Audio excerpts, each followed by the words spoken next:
Hola y bienvenidos a esta nueva edición de América Ahora. Soy Fan Ye desde Beijing. En el programa de hoy descubriremos cómo es analizar los enigmas del universo y explorar el espacio de la mano de una científica y un astronauta con raíces hispanas. Conversaremos con ellos sobre sus valiosas experiencias en esta materia y sobre cómo se puede llegar a lo más alto en este campo. Tras este reportaje recordaremos el legado de Eva Perón, su lucha por la igualdad de las mujeres y los más desfavorecidos y sus esfuerzos por dar un futuro prometedor a los niños con menos recursos. No se pierdan ninguno de estos dos inspiradores reportajes. Comienza América Ahora. Los científicos con raíces hispanas dedican con éxito su vida y su trabajo a la exploración espacial. Eva Perón, un legado de Argentina y un icono mundial en la lucha de los humildes y las mujeres. Frecuentemente se cree que la astrofísica y la exploración del espacio pertenecen a unas pocas naciones privilegiadas.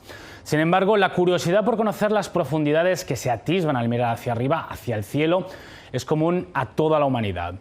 En el siguiente reportaje conoceremos la historia de dos científicos con raíces hispanas que han dedicado con éxito su vida y su trabajo a la ciencia y la práctica de la exploración espacial.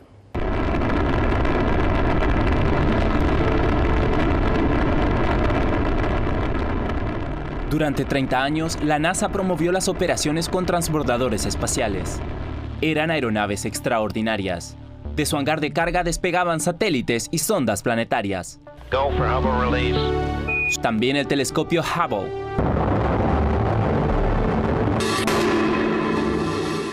En docenas de vuelos, los transbordadores transportaron los materiales para la construcción de la Estación Espacial Internacional. Pero quizá el mayor beneficio del programa de transbordadores fue que dio la oportunidad de volar a cientos de astronautas, no solo de Estados Unidos, sino de muchos países. Una docena de astronautas de origen hispano volaron en esos transbordadores espaciales. Sus raíces se encuentran en lugares como Perú, Costa Rica, México y España. Es algo diferente cuando estás libre de ataduras y flotando. Realmente no hay nada que pueda decir que describa lo que se siente. Michael López Alegría nació en Madrid, España, pero creció en California. Voló 3 veces en los transbordadores espaciales de la NASA y una en un cohete ruso Soyuz, y completó una estadía de 7 meses como comandante de la Estación Espacial Internacional. Durante su tiempo en la estación y transbordadores, realizó 10 caminatas espaciales. Así es como se ve en el borde del universo, por lo que puedo decir. Es toda una vista. Alegría, a quien casi todos llaman LA, es ahora el vicepresidente de la compañía Axiom Space. Recientemente comandó el primer vuelo autorizado por la NASA de civiles particulares a la Estación Espacial Internacional. Es toda una experiencia. No puedo ni empezar a describir lo divertido que ha sido estar en la cápsula Dragón durante el último día y medio o así, viendo cómo se iluminaban las caras de estos muchachos. Alegría y sus 3 clientes, que pagaron $55 millones cada uno por el viaje, pasaron más de 1 semana y media en la Estación Espacial Internacional después de volar en una cápsula Dragón de la empresa SpaceX. Eso es de verdad. Acabamos de llegar a órbita y de quitarnos los trajes, y yo estaba ocupado haciendo cosas de comandante. Y uno a uno pude verlos emocionarse en cuanto miraron por la ventana. Literalmente, todos y cada uno de ellos. Yo sonreía un poco y luego, cuando me tocaba mirar, la misma emoción. Es una experiencia increíble. Durante la misión, LA presumió un poco sus limitados talentos musicales. Soy mejor astronauta que músico, eso seguro. Tocó el teclado en una especie de dúo con BLK Box, un prodigio del piano neoclásico que tocó desde la Tierra. BLK Box cerró el acto con un homenaje a LA. Es un placer conocer a alguien que hace el trabajo que tú haces, así que quiero tocar esto para ti. Esto es Rocket Man, dedicado a ti. Pilotar la misión Axiom con civiles particulares era la última cosa que podría haberse esperado de Alegría. Cuando voló en el cohete Soyuz a la Estación Espacial en 2006, uno de sus compañeros de misión era la iraní-estadounidense Anousheh Ansari, que se convirtió en la primera mujer autofinanciada en visitar la Estación Espacial. Reconoce que no le entusiasmaban los exploradores espaciales, como se hace llamar Ansari, pero el tiempo que pasó en órbita con ella le hizo cambiar de opinión. Ha sido un cambio de rumbo de 180 grados y he pasado de rechazarlo a promoverlo. LA asistió a la Academia Naval en la que obtuvo una maestría en Ingeniería Aeronáutica antes de convertirse en piloto naval y piloto de pruebas. El año pasado fue incluido en el Salón de la Fama de los Astronautas en el Centro Espacial Kennedy. Aunque no siempre fue un hombre cohete, siempre había querido convertirse en uno. Por el camino nos mudamos a California, donde crecí como un niño feliz que desconocía nuestras humildes raíces. Mientras mis padres vivían en el sueño americano, yo soñaba con ser astronauta. Mi vecino de al lado, un mejor amigo, y yo jugábamos a los cohetes en mi habitación, que estaba maquetada para que pareciera una especie de nave espacial.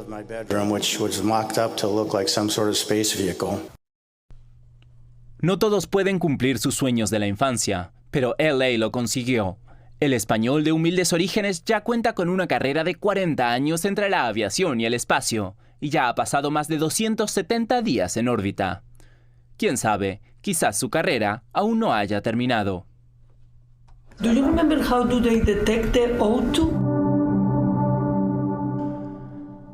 En un encuentro en el campus de la Universidad de Florida Central, un equipo de investigadores y estudiantes, junto con el Instituto Espacial de Florida, preparan un proyecto de investigación que podría cambiar la manera en la que entendemos cómo se formó nuestro sistema solar.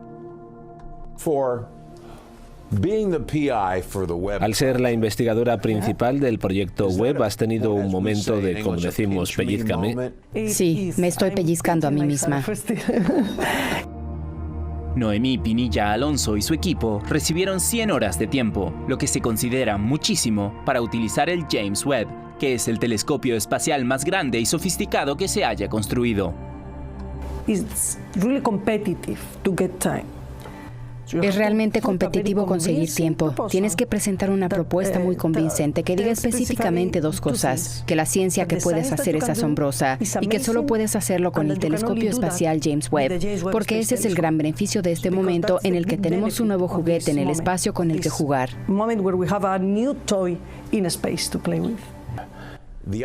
La oportunidad de hacer esto te ha llevado mucho tiempo.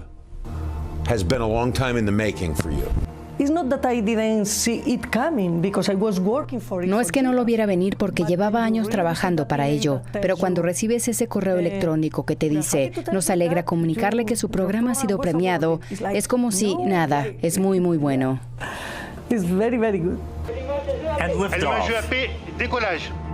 El telescopio Webb orbita a más de 1 millón de kilómetros de la Tierra. Comenzará a capturar luz de galaxias que los científicos creen que se formaron cerca de los comienzos del tiempo, inmediatamente después del Big Bang. Observará planetas en galaxias distantes en búsqueda de rastros de agua, dióxido de carbono, metano y otros componentes que podrían indicar su habitabilidad. El equipo de Pinilla Alonso buscará esos mismos componentes un poco más cerca de casa, en los bordes de nuestro sistema solar, en lo que se conoce como el cinturón de Kuiper.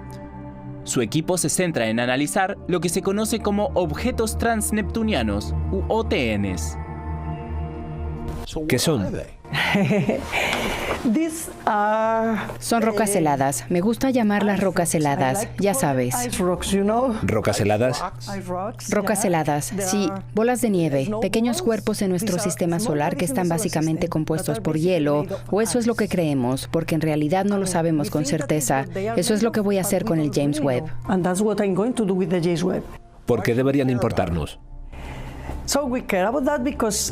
Nos importan porque podrían indicarnos de dónde venimos. Ellas nos indican cómo se formó nuestro sistema solar y cómo estos objetos están tan lejos que no han sido afectados. Pueden contener los materiales más primitivos del sistema solar. Son llamados objetos transneptunianos porque orbitan el Sol más allá de la órbita de Neptuno.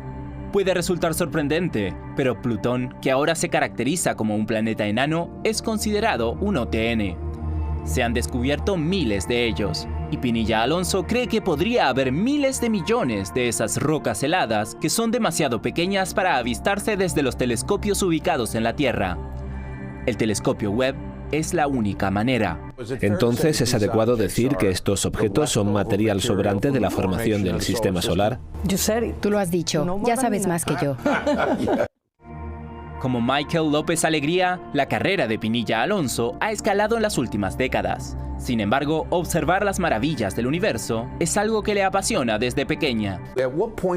¿En qué momento empezaste a pensar que querías dedicarte a esto? Bueno, cuando era pequeña nunca pensé en dedicarme a este campo en particular. Miraba mucho el cielo y mi madre solía señalar algunas estrellas y decía, eso no es realmente una estrella, eso es un planeta, eso es Júpiter, eso es Marte. Así que disfrutaba mucho mirar el cielo cuando era niña.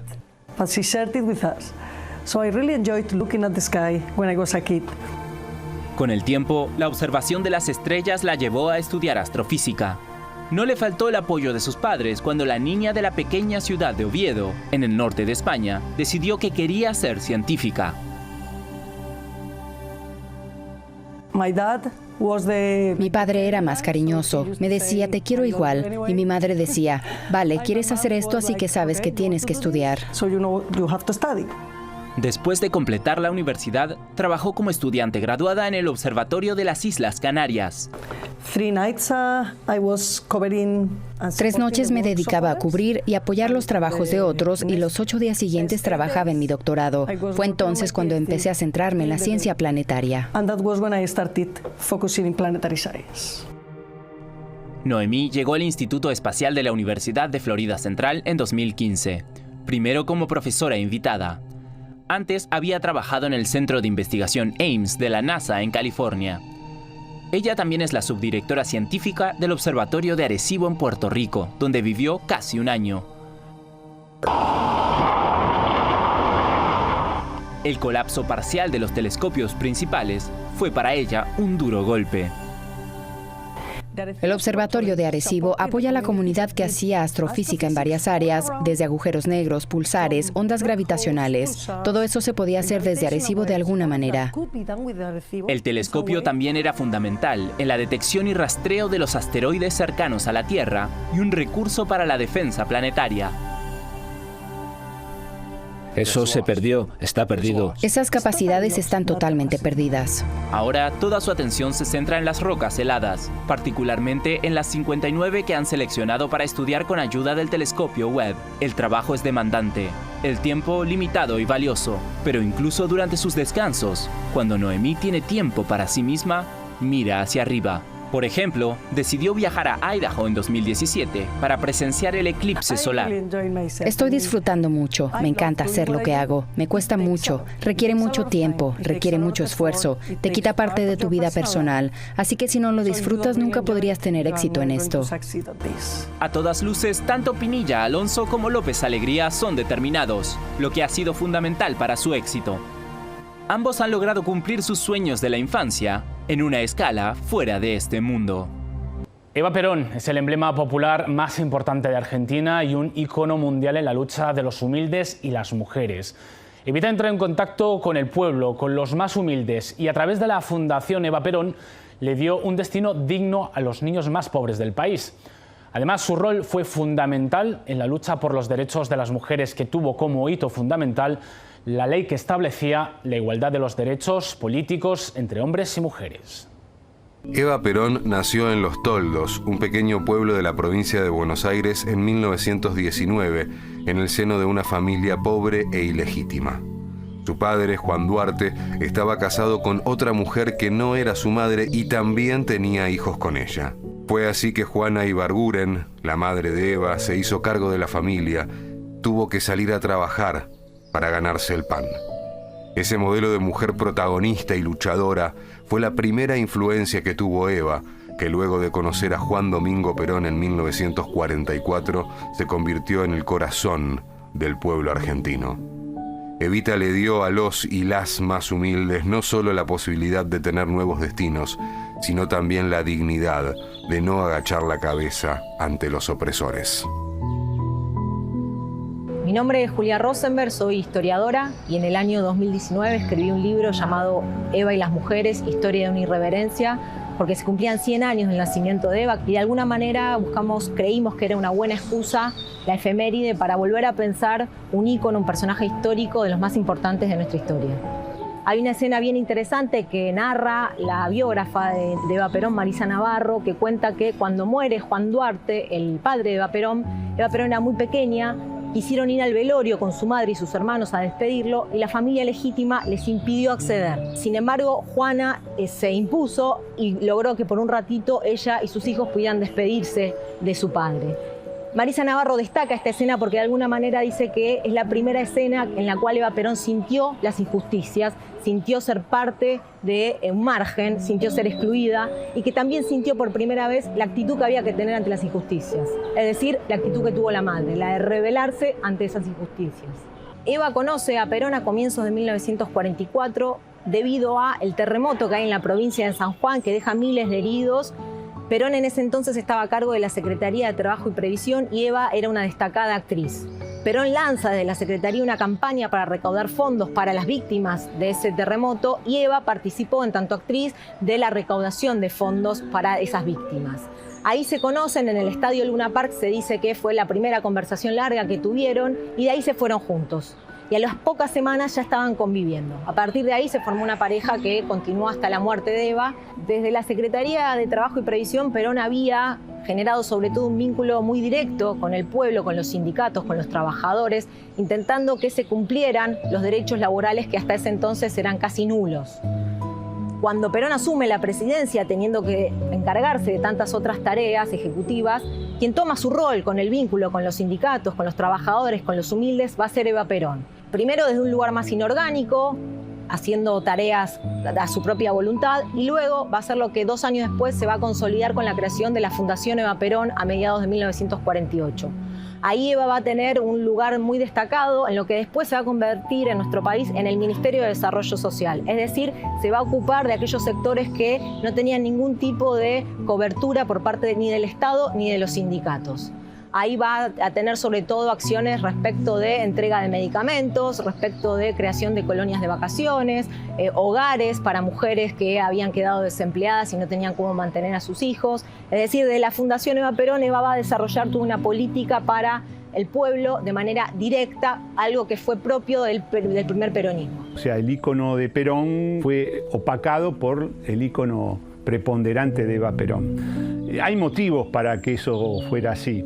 Eva Perón, una mujer muy joven, se comprometió en la revolución de una manera absoluta, fanática. Ella se asumía como un soldado de Perón y fue mucho más allá, incluso mucho más allá de lo que se esperaba de cualquier militante, digamos. Entonces toda su vida fue absorbida por la tarea política. Ella estaba, digamos, abocada absolutamente, sobre todo a la cuestión de la felicidad y de la niñez.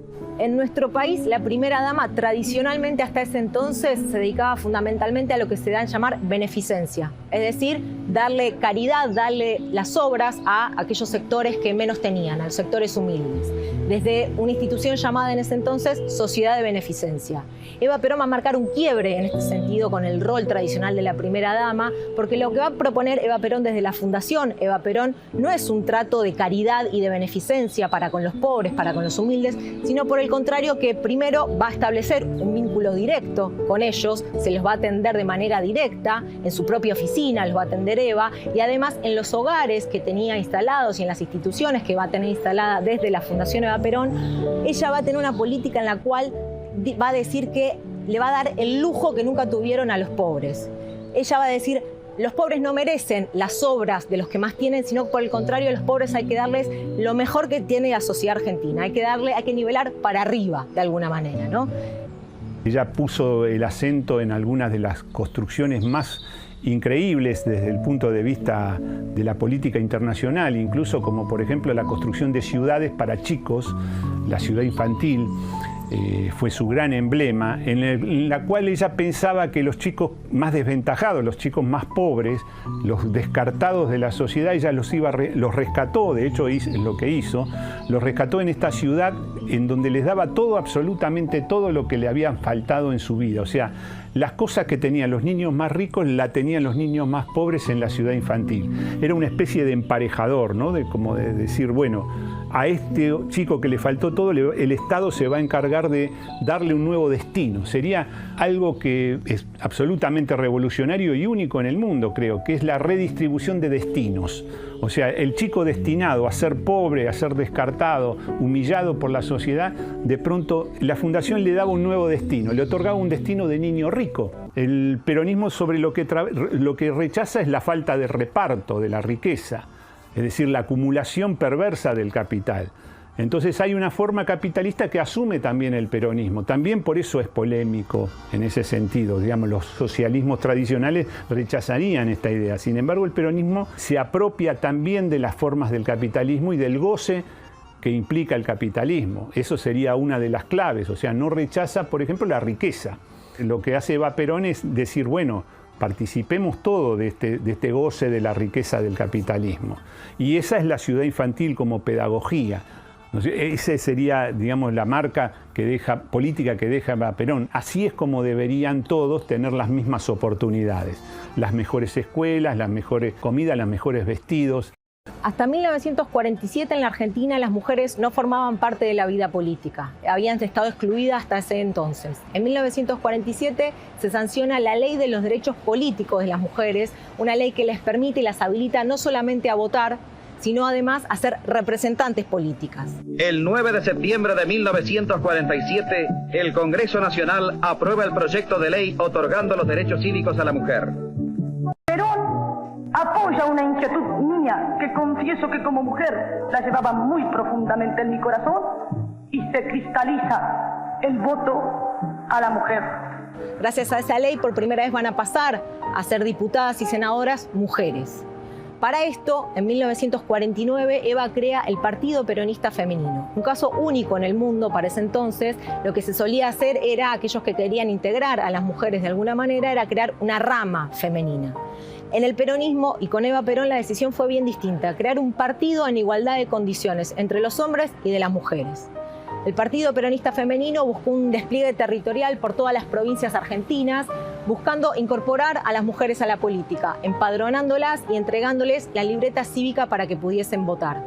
Así, Eva Perón creó la herramienta política que es este Partido Peronista Femenino, a partir del cual las mujeres ingresaron de manera masiva a la política. Eran mujeres que no pertenecían a una élite letrada, como solía suceder con el feminismo a lo largo de la primera mitad del siglo XX, sino que la intención de Eva a partir del Partido Peronista Femenino fue incorporar sobre todo y especialmente a las mujeres trabajadoras y a las mujeres humildes a la política. Es el Partido Peronista Femenino el que permite, a partir de una elección que hay en 1951, que ingresen al Congreso Nacional las primeras diputadas y senadoras mujeres. Entran en total más de 100 mujeres entre el Congreso Nacional y los congresos provinciales. Desde que Eva Perón comenzó su vínculo personal con Perón, distintos sectores de poder comenzaron a criticarla. Primero por ser de clase social humilde, por ser de origen ilegítimo, por ser actriz. Diferentes cuestiones se sumaron para que se convirtiera en el ojo de las críticas de los diferentes sectores de poder. Desde antes de ser presidente Perón incluso, ya se la criticaba por diferentes cuestiones, con que había tenido que tener algún tipo de relación sexual para llegar a tal lugar, o por su vestimenta, o por ser una mujer de origen humilde que ahora vestía con la casa Christian Dior. Eva Perón de alguna manera simbolizó todo el odio que generó el peronismo, ¿no? Porque a Perón también se lo criticaba, pero en Eva Perón se incluía además una cuestión de género. Es decir, en Eva Perón había dos factores de odio fundamentales. Uno de clase, porque era de origen humilde, como dijimos antes, pero también de género. Era criticada particularmente por su condición de mujer, por llegar a un lugar de poder, que Eva construyó un poder muy importante, siendo de un origen humilde y mujer. El 11 de noviembre de 1951 se dio una elección muy importante para la Argentina. Fueron elecciones presidenciales en las que fue reelecto Juan Domingo Perón y fueron muy importantes porque fueron la primera vez que las mujeres pudieron votar en nuestro país.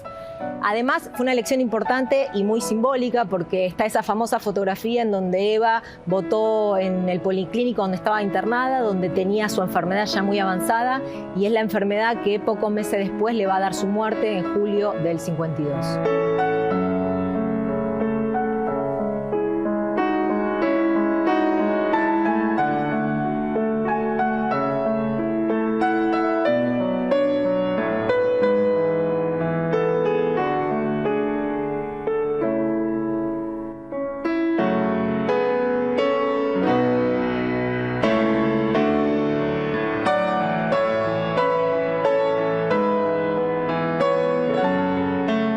Su muerte fue muy trágica para el país y para el movimiento peronista en particular. Fue velada por varios días hasta principios del mes de agosto.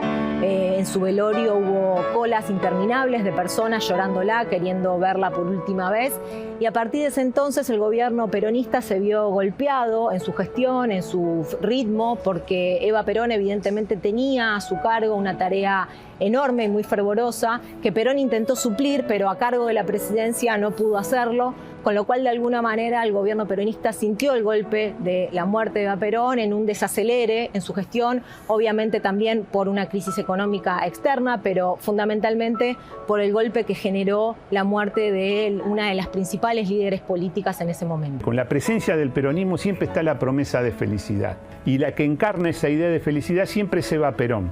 O sea, Eva Perón llega a digamos, el ícono de Eva Perón tiene también un costado religioso, de creencia, tiene que ver con los cuidados de la Virgen María, tiene que ver con la sexualidad de Venus, cuando está con el pelo suelto. O sea, es la chica sensual revolucionaria, es Juana de Arco en un punto. O sea, uno puede poner todos los íconos de Occidente de la historia y los puede resumir en el ícono de Eva Perón. Tiene todas las capacidades, la gran revolucionaria, la que va a prender fuego todo, porque Eva Perón decía cosas como que con las cenizas de los traidores construiremos la revolución justicialista. O sea, todo eso está dentro del ícono de Eva Perón, y eso es muy fuerte. Por eso a escala mundial es uno de los grandes íconos. Si pensamos bien, ¿qué permanecen a escala mundial como íconos políticos pregnantes realmente? Si vamos a ser gruesos, digamos, hay dos. El Che Guevara y Eva Perón, los dos son argentinos y los dos son jóvenes que se sacrificaron, cuerpos jóvenes que se entregaron a la revolución, a un evento que los superó y en los cuales gastaron su vida. A partir de la muerte de Eva Perón, las mujeres del Partido Peronista Femenino siguieron conquistando espacios hasta la llegada del golpe de Estado de 1955, cuando el peronismo fue proscripto y la gran mayoría de las mujeres que habían participado siendo diputadas y senadoras fueron presas por esa dictadura. A partir de ese entonces se generó un intento de silenciamiento sobre la figura de Eva Perón y sobre las mujeres peronistas en general, silenciamiento que recién se va a empezar a romper en la década de los 70, cuando los movimientos juveniles de la izquierda revolucionaria del peronismo retomen la figura de Eva Perón como una figura revolucionaria, como una figura de izquierda y como una figura que de alguna manera marcaba el rumbo dentro del peronismo hacia los sectores más de izquierda. Luego en los 90 Eva Perón va a tener otra resignificación, fundamentalmente bajo la figura de Madonna y la película de Alan Parker, en donde muestra una Eva más cercana a las críticas que se le hacían en ese entonces, es decir, una Eva ambiciosa de poder, superficial, que poco tenía que ver con lo que Eva había sido efectivamente durante los años en que fue una líder política, ¿no? Finalmente, en los años del kirchnerismo, Eva es rescatada nuevamente como política de Estado, ya que se la pone en el billete de 100 pesos y además se arma en la avenida 9 de Julio, en el edificio, un doble retrato de Eva Perón que de alguna manera es imposible de no ver. Y es muy interesante que en los últimos años está habiendo una especie de relectura de la figura de Eva Perón, como decíamos, desde los sectores del feminismo, porque de alguna manera lo que muestran estas nuevas preguntas hacia el pasado que impone el feminismo es que Eva Perón fue una figura central en la historia argentina, no solamente porque permitió los derechos políticos de las mujeres, no solamente de votar, sino también de ser electas, sino además porque permitió un ensanchamiento en la agenda de los derechos de las mujeres, yendo hacia aspectos más económicos, laborales, sociales y culturales.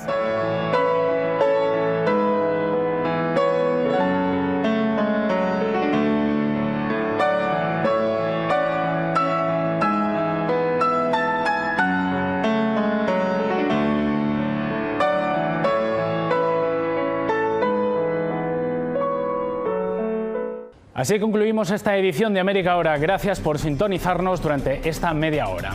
Soy Fan Ye desde Beijing, les espero la próxima semana.